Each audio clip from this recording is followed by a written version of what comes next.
Welcome to the Learn Greek with Short Stories series.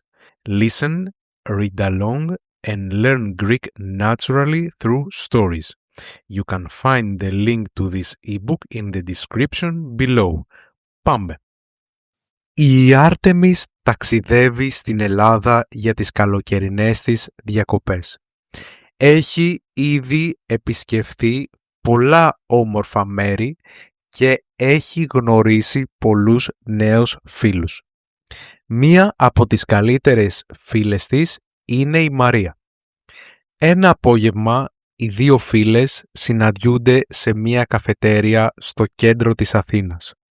Πίνουν ελληνικό καφέ και μιλούν για το καλοκαίρι. Ξαφνικά η Μαρία βγάζει από την τσάντα της έναν όμορφο λευκό φάκελο δεμένο με μία μπλε κορδέλα. «Άρτεμις, έχω κάτι πολύ σημαντικό να σου δώσω», λέει χαμογελώντας. Η Άρτεμις ανοίγει τον φάκελο και βλέπει μία κομψή πρόσκληση. «Σας προσκαλούμε στον γάμο μας το Σάββατο στις 6 το απόγευμα».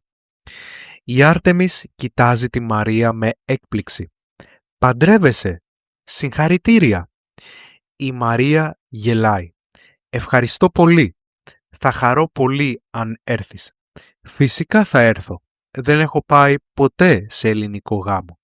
«Τέλεια. Θα γίνει πρώτα η τελετή στην εκκλησία και μετά ένα μεγάλο γλέντι». Η Άρτεμις ανυπομονεί ήδη για το Σάββατο. Το πρωί του Σαββάτου η Άρτεμις ξυπνάει νωρίς. Πηγαίνει σε ένα κατάστημα και αγοράζει ένα όμορφο δώρο για τη Μαρία και τον μέλλοντα σύζυγό της.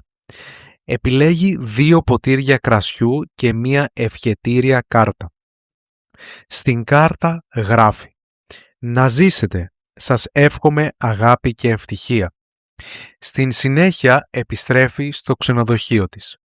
Φοράει ένα γαλάζιο φόρεμα, λευκά παπούτσια και ένα μικρό ασημένιο κολιέ. Λίγο αργότερα παίρνει ταξί για την εκκλησία.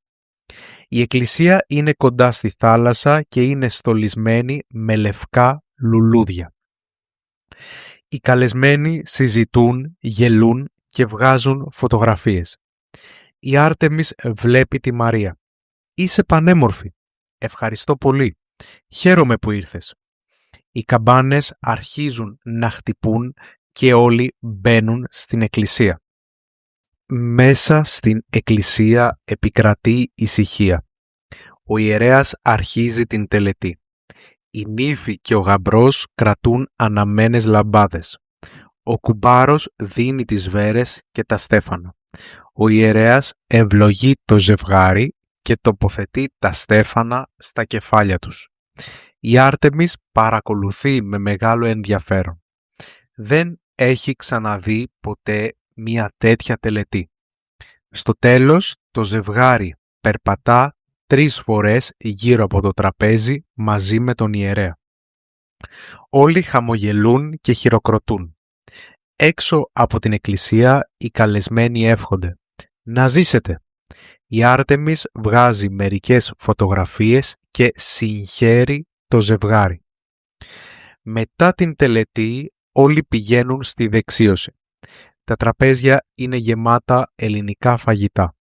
Η Άρτεμις δοκιμάζει χωριάτικη σαλάτα, τζατζίκι, σπανακόπιτα, ψητό αρνί και πατάτες φούρνου. Για επιδόρπιο τρώει μπακλαβά. «Όλα είναι υπέροχα», λέει. Λίγο αργότερα αρχίζει η μουσική. Οι καλεσμένοι σηκώνονται και χορεύουν. Η Μαρία πιάνει την Άρτεμη από το χέρι. «Έλα να χορέψεις μαζί μας». Στην αρχή η Άρτεμις είναι λίγο ντροπαλή, αλλά σύντομα μαθαίνει τα βήματα. Γελάει, χορεύει και διασκεδάζει με όλους. Η βραδιά είναι γεμάτη μουσική, χαρά και χαμόγελα. Η γιορτή τελειώνει αργά το βράδυ. Η Άρτεμις δίνει το δώρο της στη Μαρία και στον σύζυγό της. «Να ζήσετε, σας εύχομαι ό,τι καλύτερο». Ευχαριστούμε πολύ. Χαιρόμαστε που ήσουν μαζί μας, λέει η Μαρία. Πριν φύγει, η Άρτεμις κοιτάζει για τελευταία φορά την πίστα όπου όλοι συνεχίζουν να χορεύουν και να γελούν. Η μουσική ακούγεται ακόμη και τα φώτα φωτίζουν τη ζεστή καλοκαιρινή βραδιά. Η Άρτεμις χαμογελά. Η Ελλάδα δεν μου χάρισε μόνο όμορφα τοπία. Μου χάρισε και αναμνήσεις που θα κρατήσω για πάντα στην καρδιά μου. Thanks for listening. If you enjoyed this story, check out the rest of the Learn Greek with Short Stories series. See you in the next story. Γεια σας!